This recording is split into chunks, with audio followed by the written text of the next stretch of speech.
This is a meeting, Ethics and Elections Committee. Go around the table, starting with you, Ms. Domboski. Amy Dabowski. Adam Trombley. Elvie Gray Johnson. Dick Traney. Tim Steele. Amanda Moser, Deputy Clerk. Barbara Jones, Municipal Clerk. Okay. And is anybody else? You. Oh, Bonnie Jack, Okay. Clerk's Office. Just in case you ask any questions. And Elizabeth Jensen. Okay, so the reason for this committee meeting was because obviously we're coming up on the election, and based on what happened in 2012, we want to ensure that that doesn't happen. So we just want to see where the clerk's office is. If they could just give us an update. I know they've been doing a really good job sending out emails and letting the public know filing deadlines and their process, but we just want to make sure that if there's any appropriations you need or additional staff, that we're able to get ahead of that before you call us at the 11th hour and say we're behind schedule. So Amanda, or sorry, Ms. Moser, Ms. Jones, if you could just kind of give us an update where you are with the election. And I should specify an election on April 1st. The There's only one. Clerk's Office has begun preparations for the April 1st election. We started, back in August, updating our forms to reflect the 2014 election. In December, we began hiring our election workers. We hire about 600 election workers. We now have 122 polling places, so we need to find 2 additional chairs and 2 additional crews of election workers for the 2 new polling places. This week begins the filing for office week, so we are diligently working on preparing all the documents needed for that. We've been working with APOC to make sure that we have clarification of all the documents that we need to collect from the candidates for APOC. We are working with the Anchorage Daily News to complete edits on our notice of vacancy, which is published by code on Thursday, which is at least 67 days before the election. We have been working to build our social media. We use it as a way to put information out. We got tons of feedback over the years that our municipal website's really hard to navigate. So we try and make it easy for the public by continuously pushing out information. So we try and let them know when the agenda is available, and with the elections, we're just trying to let people know about all the dates associated with that, when filing for office opens, all the paperwork that's available on the website, along with letting people know about absentee voting and other absentee voting by mail and stuff like that. The clerk's office just hired Bonnie Jack. Bonnie Jack has worked the state elections and municipal elections for years and has tons of practical experience with that. She also closely worked on the review of ballots last year in the West Anchorage race. So she kind of has an intimate understanding of how that process works with the election commission. So the clerk's office contacted her and asked if she would be interested in coming on board and working with us. We appreciate her close knowledge of elections, and one thing that I really appreciate about Bonnie is that she reviews things like a fine-tooth comb, and that's something that you need within elections. You need to have a crew that surrounds you that's going to double and triple check everything you do, and I am thankful for everyone in the clerk's office that I just show all the documents to, because they catch a lot of my mistakes. So I'm thankful for that. And on the same vein, one of the other hiring issues, since Mr. Trombley brought up staffing, it is a concern. We usually do hire elections assistants to assist the deputy clerk, and in the past the clerk's office has used existing staff to do that, but because of all the new assignments that existing staff is doing, it's slightly more problematic. So one of the things that I've also done is I've spoke to Elizabeth Jensen, the Assembly's program and budget analyst, and I've asked her if she could be TDY on some of the assembly issues or election issues. And she and Amanda worked together quite a bit last year because she was kind of new and we were trying to get her job up to speed. So as Amanda said, we're happy to have another experienced person in that capacity rather than just hiring people that we have to train from the bottom up. It's just a lot harder on both them and us. Ms. Gray Jackson has a question. Thank you, Mr. Chairman. So You have hired 600 workers. No. Yeah. We're working. One of my biggest concerns currently is that we do not have a staffing agency to handle our election workers. The clerk's office is in talks with the purchasing department, but that I think is my single biggest concern for the 2014 election is how, so, and when I say hire, I mean the clerk's office contacts these workers and asks them if they're interested in working. And we have commitments from a lot of workers, but we have no way to process them as actual employees. So we have people that are willing to work, but we have no way to pay them. And so this is, in 2012 was the first year that the municipality of Anchorage actually did not directly hire the election workers. We used a staffing agency, we used ESS. To my knowledge, there was, it was a bumpy start getting started with ESS. I think part of the issues were with the way the clerk's office communicated it to the election workers. And it's my understanding that there was no significant issues as far as payment goes, but for the 2013 election, we had significant issues with ESS. They failed to pay our election workers within a timely manner. Our election workers weren't paid until a month after the 2013 election. And even after that month, it was still fraught with errors. And we, to this day, are still working to untangle that mess. We don't know who we will use to hire the 2014 election workers. I have concerns with using ESS because of everything that happened in 2013. So can I follow? Yeah, Chairman? absolutely. Okay. So, because I heard you say that there's 122 precincts and you need 600 workers. Do you have any commitments yet? We have commitments from a strong majority. We've also done a big push this year to recruit election workers, and we've got a lot of traction with that. We've really been using our social media for that. And we have a binder full of election workers that are interested in working. And so we're just waiting until we hear feedback from chairs that need more workers and stuff. So I think we're pretty good as far as workers on the actual day. The bigger concern is the logistics of paying those workers. Okay, and that's what I was trying to get at. Yeah. You know, how close you were to getting the 600 that you need. Yeah. And I remember all the problems with the paying them. So, Yeah, you and know, so I think we're for in being a sensitive to that. We're in a good spot as far as hiring people. Excellent. Pat Oldenburg worked with us last year. She's working with us again this year, and has got us in a really good spot for that. So, Great, thank you. For the record, Mr. Starr is here, and then I have Mr. Train and Mr. Steele. Do you have all the money allocated towards this election that you need? As far as the budget goes, we have the same budget as last year. We just carried the same budget over. And I believe we finished last year, slightly under budget. However, as Amanda said, all of the ESS issues haven't been resolved. So we're currently in 13th month and still paying some of those invoices. But it looks like we're pretty close to done, and we probably came like, I'm sure Elizabeth can tell you, but it was less than 10 grand that we had excess. Is that about right? Yeah, we're very close. Yeah. So is that sufficient for this year's election? Are we going to have to appropriate more money? Did you know it probably is. I probably do need to make a request of the assembly. We did put $10,000 in the 2014 budget in anticipation that we may had to have hired Steve Colligan, and I can't remember his company name. eTerra.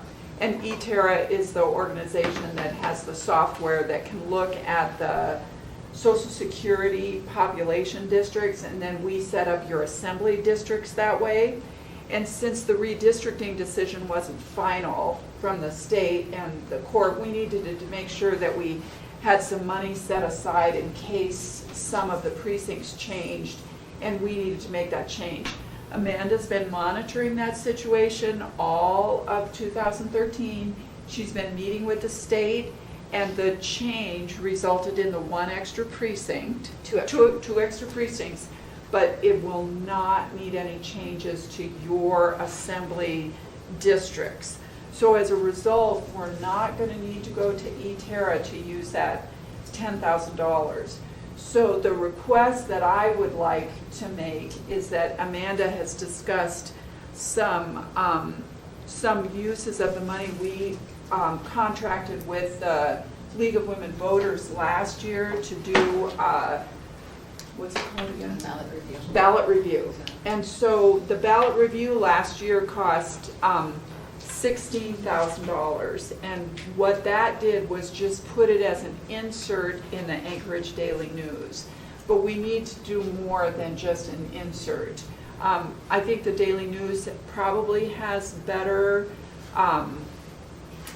higher circulation this year than last year. But because they've changed the format, and I think there's actually more news in the paper, which I think probably increases readership. But we'd like to do a little bit more with that. We'd like to do some more, Amanda has some really good ideas for what to use some of that money for, and we'd like your approval or recommendation to use some of that money to One do other thing, so. just Barbara, if you need more money, get it to us on a timely basis. You know what our assembly meetings are, so we don't have a crunch at the end. You can just get the request to us. And just as one assembly member, please don't use the contract we used last year. There are numerous problems, we've all talked about it with them. So would you please find a different contractor or do it yourself? Because I know when they started asking for the people's social security number, there's a lot of misinformation on what this company does. I got lots of emails from people. Do you know where they're doing business at and what they're involved in? We just want to make sure we're hiring election workers and we're not helping a company with other motivations. So, Okay. just as one assembly member, that's all I have. Mr. Steele. Have we always done it outside contractors in terms of hiring, or has the city ever stepped up and brought people on board? In 2012 was the first year that we used an outside contractor. Before that, the city had hired election workers directly and paid them directly.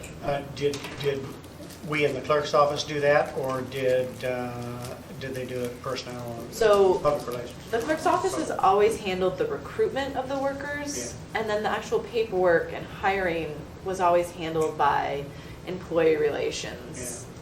Well, since it didn't work too well last time, and it may just be the particular contractor or a particular fluke in whatever happened, but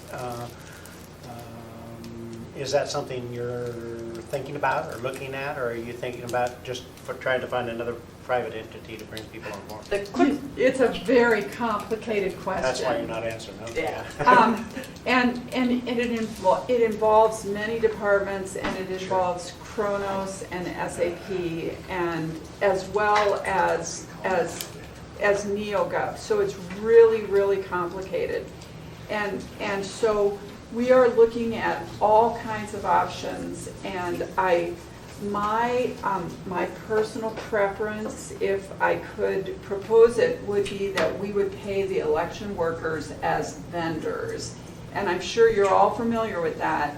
And that means that if Elizabeth is an election worker and she works 10 hours on election day at $10 an hour, she gets a check for $100. She has to report her own Well, earnings. and I think there are some IRS rulings on this. I don't know that we have the rulings here in the Muni, but there's no taxes withheld, and it's just as a vendor. Yeah.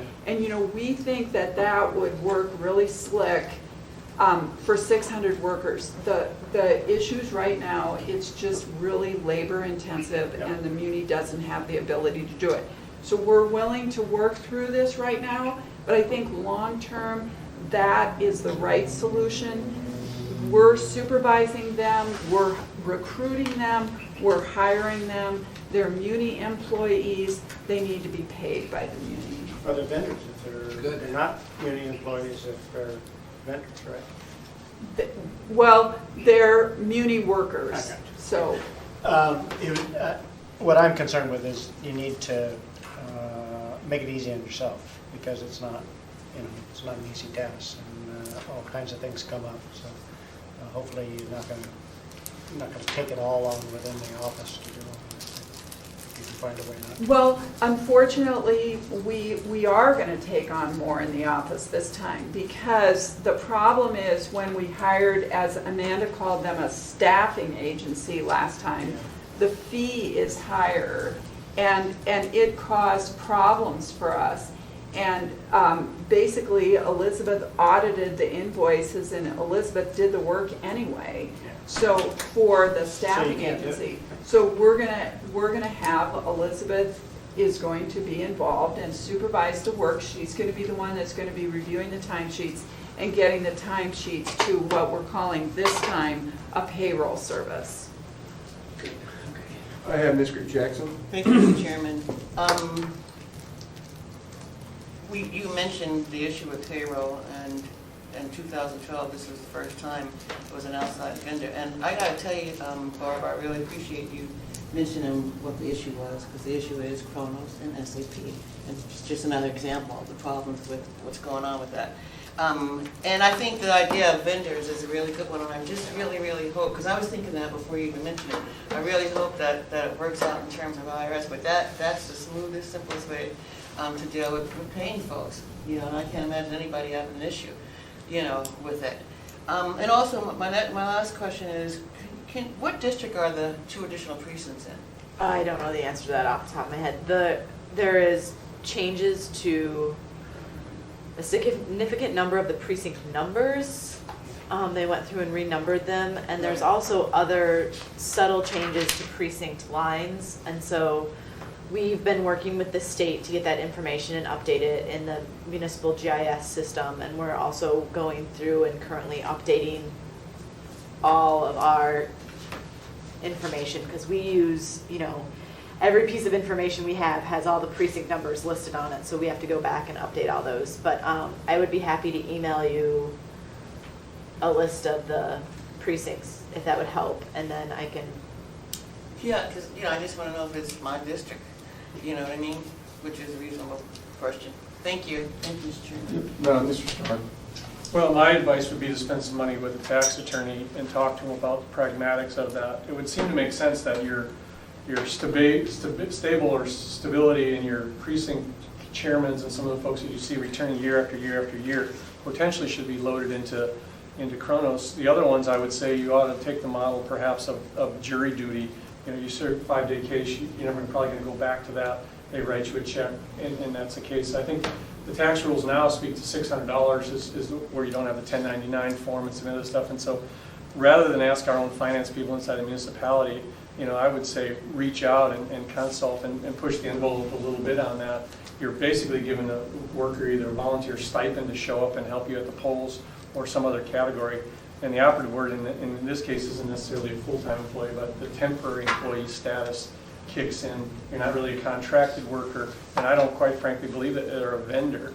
The simplicity of a vendor payment is a lot easier, but I think you're looking at either a temporary worker category or something else from that logic. So the idea that you potentially could go out and spend some money on a legal opinion or somebody that's savvy with the IRS rules sooner than later so that we can bring it in-house.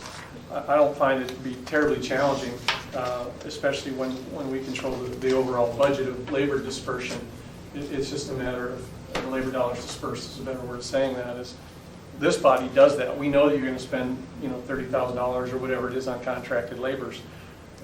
Does Elizabeth, can she crank up a QuickBooks program within that to write individual checks out of a predetermined bank account? No, she's just doing the. I get that. My Yeah, point was, yeah. can we? The point, yeah. And so you say, well, we don't really have that, but nothing wrong with a separate checking account in terms of what I would say. I don't think that there is a problem with it as long as we have the reasons and the use of it. And if it's individual checks for temporary workers, great. Buying all the supplies and flowers and all that stuff is how it gets out of hand, but I would say push the envelope a little bit so we can put a solution to it. So- and we're not arguing with an executive branch of government over departmental challenges, they don't have the personnel, we got a Chronos that we can't work around. I think the idea of taking control of it inside that with a workaround solution won't be challenged, especially if it's put together well with good audit trail. And we can be your audit trail if it needs to be. Through the chair, I would like it if maybe that you and Elizabeth and I could sit down. Amanda's kind of tasked us with this. Well, It's I like, wouldn't just expect get it to be an done. Amanda thing at this point. So, but we'll sit down and discuss that with you. It has been to Ralph DeWare. There is some tax implications, and there's an opinion floating out here that I'd like you to take a look at. And we can continue to pursue this. That'd be Yeah, great. outside the box thinking per se. Again, jury duty, they don't make you do it. The budget that you're talking about, is it the actual, or was it the same budget number carried forward from last year? Or did you carry forward what we actually spent last year? Do you know? Budget. It's not what was actually spent. It was the same that was allocated. Okay, and last year was when we had the Mow recount and the Ernie Hall thing. Was that on last year's budget? And we survived all of that labor intensiveness with the current dollars spent. So the idea that you'd have a challenge ballot or recount, you feel equipped to handle that? We do. Okay, good job. And only advice would be, make sure Amanda stays absent of other stuff inside of the clerk's office. Can't be exposed to germs. It's just, and give her the help that she needs. If it's a temporary worker or something like that, just keep her out of the other stuff. And it's not to be critical, but, she doesn't need to be running the board at an assembly meeting. And I mean, on the defense of that, I think her job is now elections, and so I'll call her on the carpet if I see her running the board at an election meeting. Yeah, that was my last meeting. We had already had. I'm glad you're there and you know how to do it. It's great to be Yeah. cross-trained, but let's not burden you with things that aren't solely election. We had that It's too late in the conversation game. before the meeting that I was happy to take one last meeting since I was going to be out the next 3 months. So Perfect. Good deal. Thank you. So thank you very much for your support, Mr. Starr. If that's what I communicated, I'm also the accountability. If it doesn't work out, you're going to be talking to me again. There's two sides to that. Yeah. My pleasure. Mr. Jackson, thank you. Thank you, Mr. Chairman. A couple of things. I don't think we need to hire a tax attorney, and I'm glad to hear that you said there's already an opinion. But we also have independent auditors that we're paying a whole lot of money to, and there's a line item in the contract for consultation. You may want to just give them a call and get their thoughts on this. And also, just one other thing that I was just sitting here thinking of, okay, there could be an issue too at the Department of Labor, because they're really specific in terms of classifying somebody who does work for you, whether they're an employee or a contractor. So that's something else to kind of be aware of, and I'm sure that you already are. Thank you, Mr. Chairman. I don't have any more questions, and we just have a half an hour left, and I'd like to get to the two proposed ethics changes. So is there anything else from the clerk's office that you'd like to inform us of? Possible challenges coming up for Mr. Chairman? Sure. So do we have a catchphrase for this election? Don't be a full vote on April the 1st. Have you come up with a catchphrase yet? I want to make sure we push it out there. Do you remember it?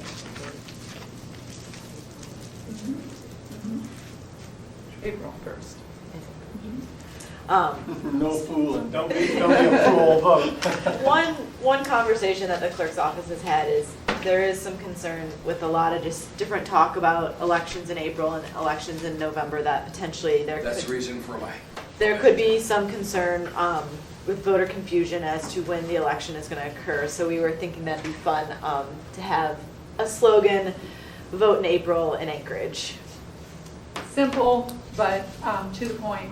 So we want to just make sure that everybody knows, vote in April in Anchorage in 2014. And you're going to tell the rest of the assembly members that we're going to be able to get sheets so people can get absentee ballots.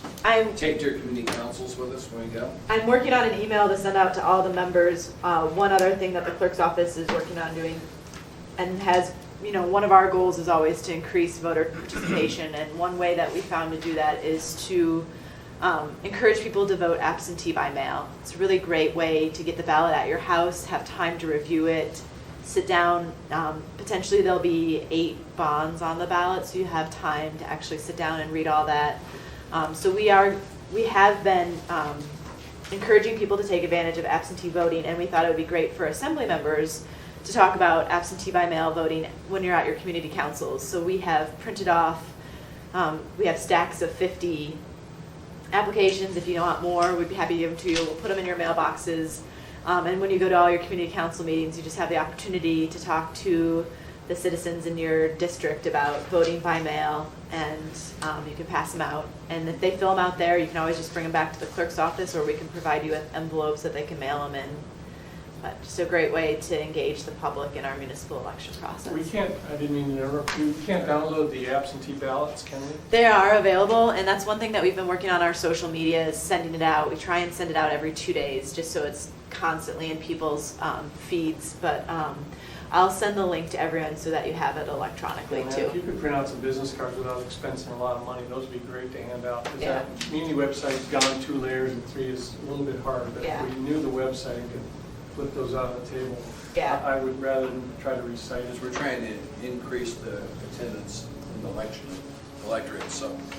I've got mine to go to my community council, Elby's got some, so we're going out, we hope everybody else will too. I'll go grab those upstairs. I've already printed them, and I'll just bring them down so you can grab them while you're here. And then, So, Amanda's doing lots of stuff on Twitter, and this will be a good place to probably wrap up our section. So one of her tweets that she put out with the absentee ballot is, vote in your pajamas, vote absentee. That doesn't mean you get your pajamas on and walk in the vote. I might, it was Twitter and tweet stuff, I don't know. so that's some of the stuff. Those are our tweets that get a lot of play. They get like retweeted and liked and favorites, so it shows up in other people's social media feeds too, which helps. And that's always our goal, is just to get the word out there and spread it wide and far to engage the public in the municipal election process. So I will bring those forms back down for everyone. Thank you, guys. We really appreciate your hard work. Thanks. And call us if something goes on, we don't need a Call formal something. meeting. Yep. Okay, thank you. So the next 2 items we'll talk about Mr. Trainee, Mr. Jackson, and Mr. Honeman's first. You have a change to the ethics code. I don't imagine this is going to take a whole lot of time, but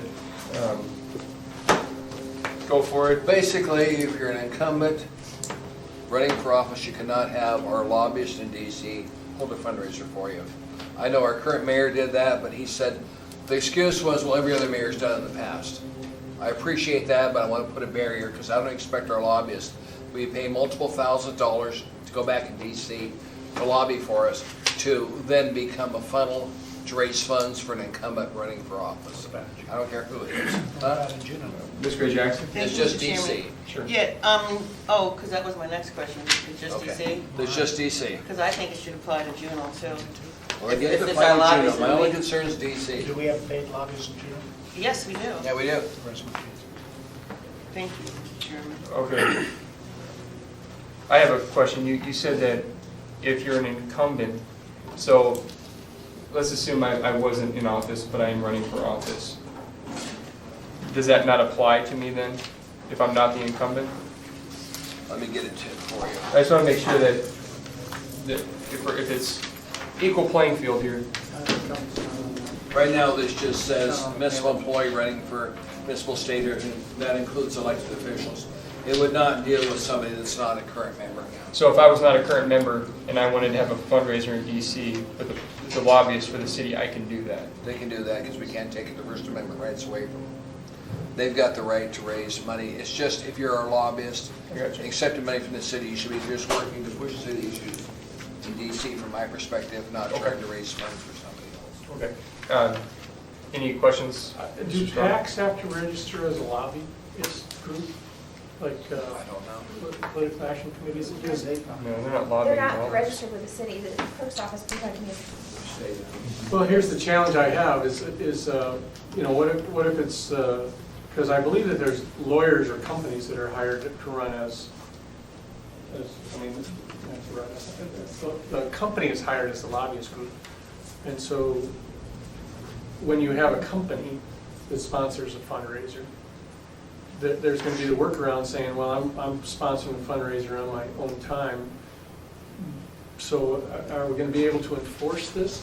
My challenge is that the lobbyist group that sponsored Dan Sullivan's Mayor Sullivan in this case.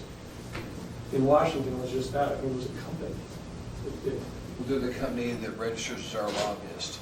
And what I want to do is put it in the lettering contract that you cannot raise funds. I know your intention, I'm just worried that we're not going to capture all the intentions, or we're going to see things that they have a right, whatever the right is, they have a right to do that. I know lobbyists can't write checks, registered lobbyists can't write checks to campaigns, I think that's true. They can't unless it's within their assembly district. Maybe, I know there's no Dan restrictions. Coffey, for example, cannot donate money to you because he has lived in your district. Sure. Yeah, I just, I'm And I'm interested hoping in when they that. go to the ethics board with this, we'll get some Okay. input from the ethics board. Yes, Barbara, sorry. No, Adam. no, it's fine. You know, one of the issues that I think you may want to take a look at this, it says that lobbyists are required to register with the municipal clerk under chapter 2.35, and that is true. So keep in mind, we've got 3 layers of government here, so back to, and so you have lobbyists who are registering with us that are lobbying you. We have a lobbyist, and of course, you know better than I do that there are lobbyists who register with APOC probably to lobby in Juneau, and we actually have our own municipal lobbyist that lobbies in Juneau. Second layer.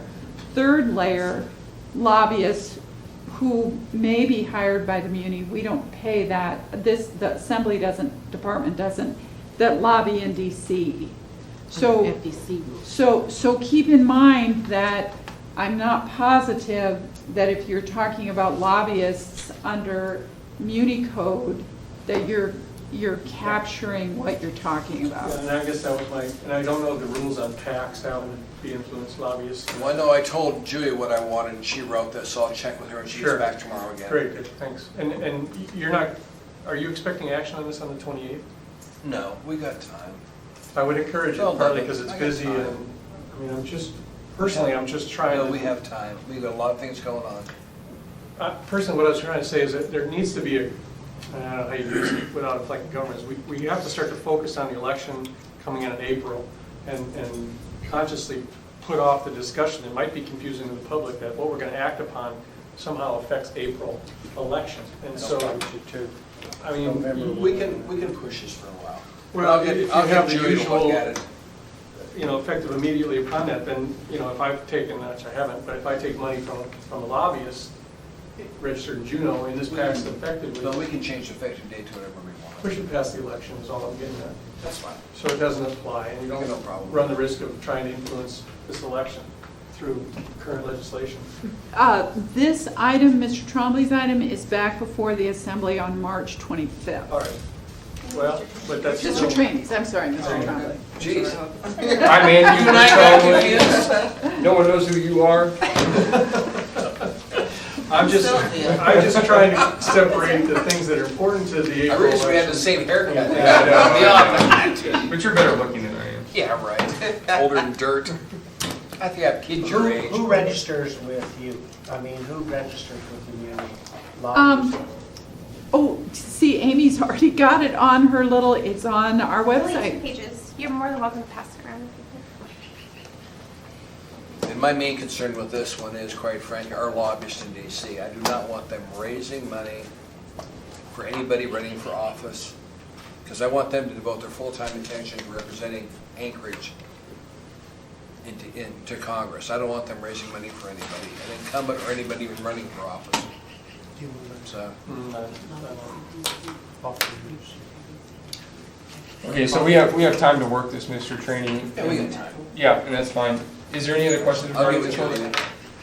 And Any Paul others? Hughes registered because he was on that Fairview Yeah. project. I'll And he give it said to it'd you. be safe if you did, because he asked for, we got Please $85,000. scroll up. I think there's 2 pages though. Is there any other questions on Mr. Trainee's? Okay, we'll go to Ms. Domboski's.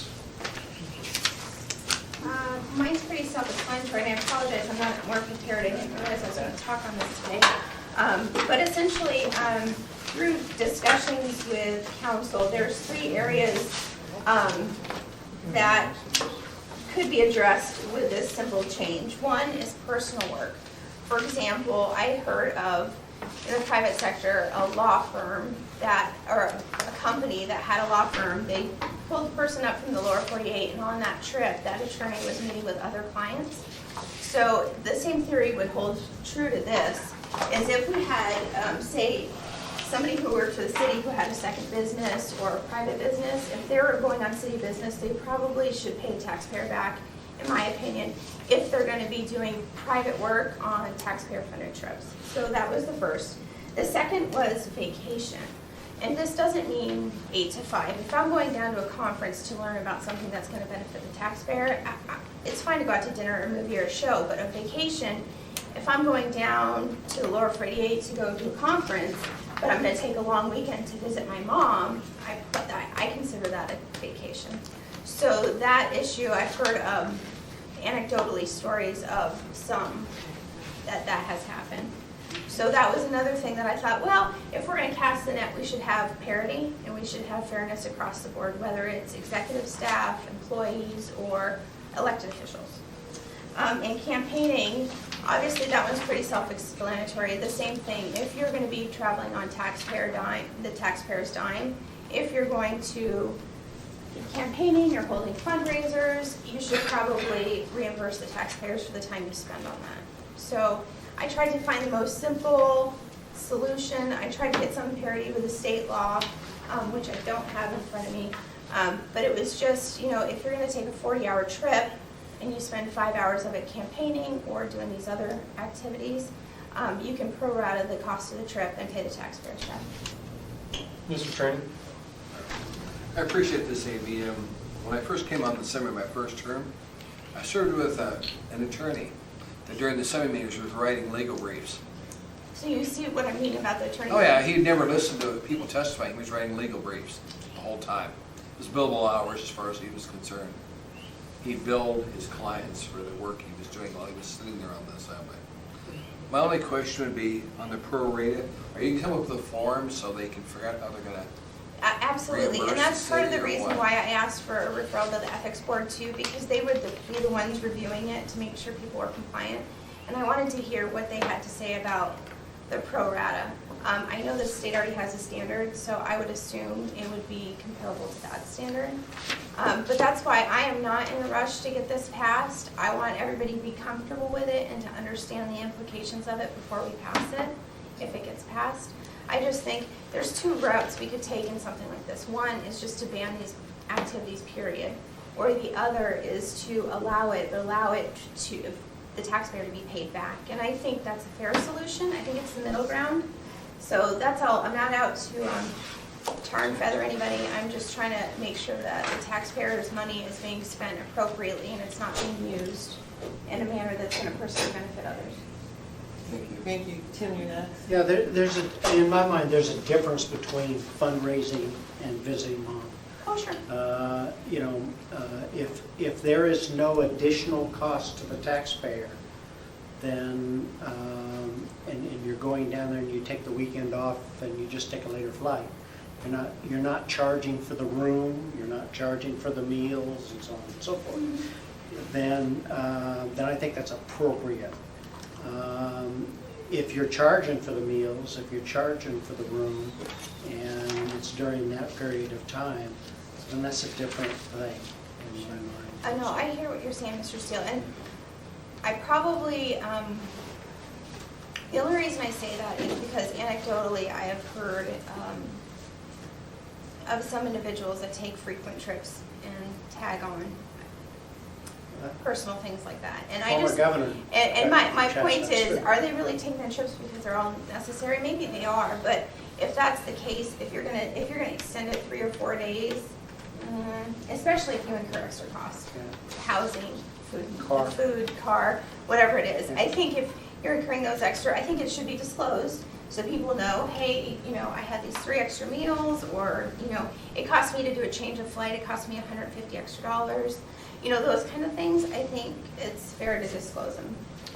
My only suggestion, I believe, actually, would be just kick this back so it doesn't apply to this election. Oh, I'm perfectly happy to do Yeah, that. you're passed immediately and carry forward on everything. Yeah, It it's looks just, like Julia drafted it for me. No, I'm perfect. just so we don't get more topics in front of us to discuss around this April election. Yeah, I'm perfectly happy to do that. Foolish. Okay, Barbara, you had a comment? Amy, I would like to throw out that the municipality's travel reimbursement policy is pretty tight. And the policy and the procedures and the accounting is really, really good. It prohibits this for employees. If you've heard about it anecdotally, I'm astonished because I will be celebrating my 15th year next month, and I have never heard of it. And in fact, the policy is very clear that if I travel, and I've done this, let me just tell you how bad it is. So you travel to the lower 48 and your trip is for this, and then you want to extend to do a personal trip. You have to get airline ticket prices for the cost of the trip and then for the extended trip. And then the city pays for the trip and you pay for whatever the difference is. And you know, it's a pretty good deal because what happens is I can get a cost for my trip to Seattle that'll be, let's say, $500, and then my trip to go see my mom in South Dakota might be $600. So I only pay $100 for that, which is pretty good. Well, one time, my staff person who was booking my travel missed that. And so then after the fact, accounts payable and I went back, and the cost to go to Seattle was $300, but the cost to go to South Dakota was $900. I paid the difference. So it is very strict. Accounts payable does a great job accounting for this, and I'd like to, and I'd offer to sit down and work with you and show you how we do this in Immuni. Amanda had a personal trip on hers, and I think you might be surprised. My question then to you, and this is what Julie and I discussed, is executive staff considered employees? Are they exempt? Executive staff are not. Now, how about elected officials? Well, Different different issue. So that's why I was looking at it and I'm thinking, I want to make sure I'm casting a net wide enough that's going to also pull in executive staff. It does And cover executive staff. That's good to know. Because I guess I consider myself an executive is the issue, and in fact, on the administration side, they have to go before the cost containment committee before they can travel. So it has to be approved through them. So the question I have is, and the real question is, who approved this travel that you're talking about anecdotally?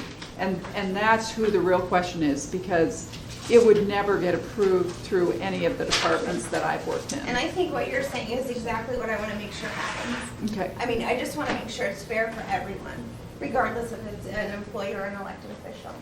So, okay, good, Yeah, we'll talk. that's it. It's just make sure everybody is on the same stage. Mr. Jackson? Thank you, Mr. Chairman. Thank you for that, Barbara. She's 100% right. They're really, really strict. And even when it comes to employees, and they have side trips, they don't give per diem for those side trips, and leave even plays a part in it. But even though we're elected officials, we're still considered municipal employees, we're selected.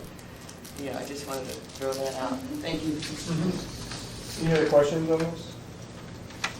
All right, well, thanks, everyone, and when were you gonna, I'm what did you do at the last meeting with this? Did you That's just February 11th. February 11th, but I'm happy, to kick it down the road yeah. past the election? Yeah, I'm fine with either making the effective date after the election or taking it back up in March or whatever. Okay, sounds good.